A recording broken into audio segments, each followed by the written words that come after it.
সকলকে ইংরেজি গ্রামার লার্নিংয়ে স্বাগতম।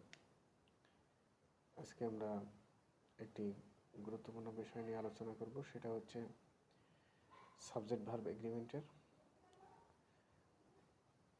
তো যখন সাবজেক্ট একাধিক শব্দের দ্বারা গঠিত হয় তখন ভার্ব সবসময় ওই একাধিক শব্দের যে হেডড নাউনটি আছে সে অনুযায়ী হবে। হেডড যদি সিঙ্গুলার হয় তাহলে ভার্ব সিঙ্গুলার, আর হেডড যদি প্লুরাল হয় তাহলে ভার্ব প্লুরাল হবে।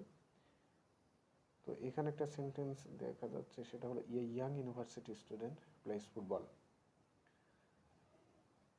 তো এখানে সাবজেক্ট ইয়াং ইউনিভার্সিটি স্টুডেন্ট এই তিনটি শব্দ দিয়ে গঠিত হয়েছে এবং বামে আর্টিকেল। তো ইয়াং ইউনিভার্সিটি স্টুডেন্ট এই তিনটির মধ্যে হেডড কোনটি? যখন পাশাপাশি একাধিক নাউন বসে তখন শেষের শব্দটি ওটাই হেডড হয়।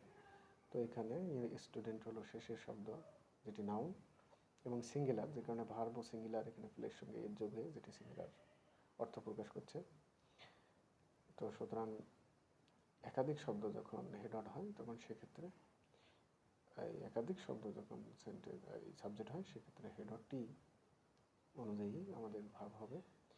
তো ইয়াং ইউনিভার্সিটি স্টুডেন্ট, ইউনিভার্সিটিও একটি নাউন, কিন্তু ইউনিভার্সিটি স্টুডেন্টের পাশে বসে এটা অ্যাডজেক্টিভ হয়ে গেছে, ইয়াং তো অ্যাডজেক্টিভ।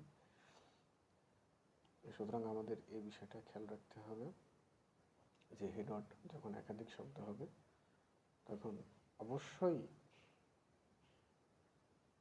শেষের শব্দটি সিঙ্গুলার হলে ভার্ব সিঙ্গুলার, হেডডটি সিঙ্গুলার হলে ভার্ব সিঙ্গুলার, এবং হেডড প্লুরাল হলে ভার্ব প্লুরাল। ধন্যবাদ।